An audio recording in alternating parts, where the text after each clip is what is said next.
Hi everyone, this is Miss Lewis Smith here for the TTA Big Read. Today I'll be reading from Dracula. I'll be reading chapter 3. It's quite a long chapter, so I'll be splitting it into different parts. When I found that I was a prisoner, a sort of wild feeling came over me. I rushed up and down the stairs, trying every door and peering out of every window I could find. But after a little, the conviction of my helplessness overpowered all other feelings. When I looked back after a few hours, I think I must have been mad for the time, for I behaved much as a rat does in a trap. When, however, the conviction had come to me that I was helpless, I sat down quietly, as quietly as I have ever done anything in my life, and began to think over what was best to be done. I am thinking still, and as yet have come to no definite conclusion. Of one thing only I am certain, that it is no use making my ideas known to the Count. He knows well that I am imprisoned, and as he has done it himself, and has doubtless his own motives for it, he would only deceive me if I trusted him fully with the facts. So far as I can see, my only plan will be to keep my knowledge and my fears to myself and my eyes open. I am, I know, either being deceived, like a baby, by my own fears, or else I am in desperate straits, and if the latter be so, I need, and shall need, all my brains to get through. I had hardly come to this conclusion when I heard the great door below shut, and knew that the Count had returned. He did not come at once into the library, and so I went cautiously to my own room, and found him making the bed. This was odd, but only confirmed what I had all along thought, that there were no other servants in the house. When later I saw him through a chink in the hinges of the door, laying the table in the dining room, I was assured of it. For if he does himself all these menial offices, surely it is proof that there was no one else in the castle. It must have been the Count himself who was the driver of the coach that brought me here. This is a terrible thought, for if so, what does it mean that he could control the walls as he did by only holding up his hand for silence? How was it that all the people at Bistritz and on the coach had some terrible fear for me? What meant the giving of the crucifix, of the garlic, of the wild rose, of the mountain ash? Bless that good woman who hung the crucifix round my neck, for it is a comfort and strength to me whenever I touch it. It is odd that a thing which I have been taught to regard with disfavour, and as idolatrous, should in a time of loneliness and trouble be of help. Is it that there is something in the essence of the thing itself, or that it is a medium, a tangible help in conveying memories of sympathy and comfort? Some time, if it may be, I must examine this matter and try to make up my mind about it. In the meantime, I must find out all I can about Count Dracula, as it may help me to understand. Tonight he may talk of himself, if I turn the conversation that way. I must be very careful, however, not to awaken his suspicion. Midnight. I have had a long talk with the Count. I have asked him a few questions on Transylvania history, and he warmed up to the subject wonderfully.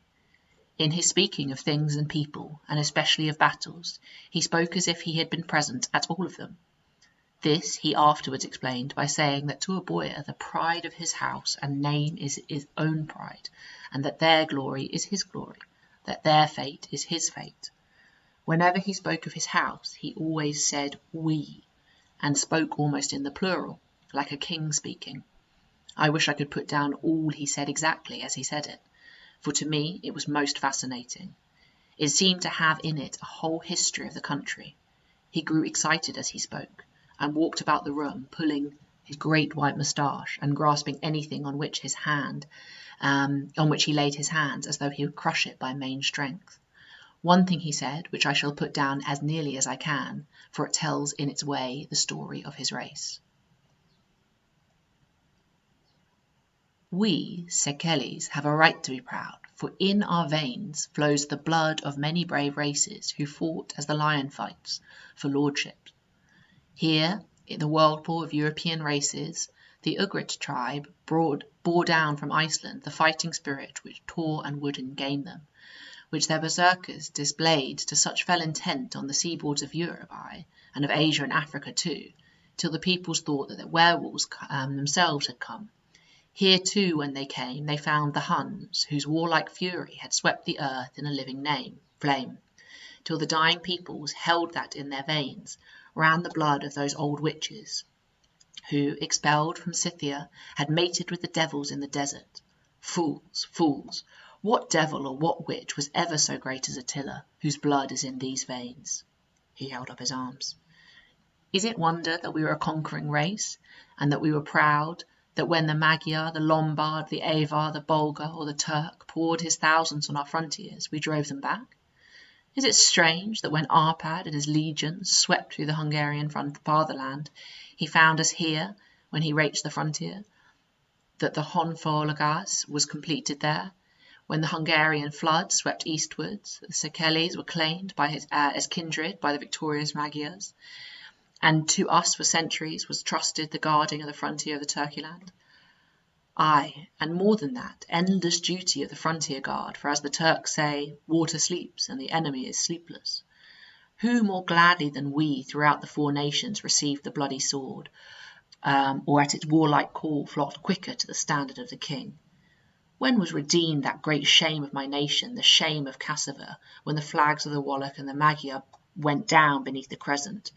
Who was it but one of my own race who as voivode crossed the Danube and beat the Turk of his own ground? This was a Dracula indeed. Woe was it that it was his own unworthy brother, when he had fallen, sold his people to the Turk and brought them the shame of slavery on them. Was it not this Dracula indeed who inspired the others of his race, who in a later age again and again brought his forces over the great river into Turkeyland, who, when he was beaten back, came again and again, though he had come along from the bloody field where his troops were being slaughtered, since he knew that he alone could ultimately triumph? They said that he had thought only of himself. Bah! What good are peasants without a leader? Where ends the war without a brain and heart to conduct it? Again, when, after the battle of Mohacs, we threw off the Hungarian yoke, we of the Dracula blood were amongst their leaders, for our spirit would not brook that we were not free. Ah, young sir, the Szekelys and the Draculas, as their heart's blood, their brains, and their swords can boast a record of that mushroom growth, like the Habsburgs or the Romanovs can never reach. The warlike days are over. Blood is too precious a thing in these days of dishonourable peace, and the glories of the great races are as a tale that is told. It was by this time close on morning, and we went to bed. This diary seems horribly like the beginning of the Arabian Nights, for everything has to break off at cockcrow, or like the ghost of Hamlet's father.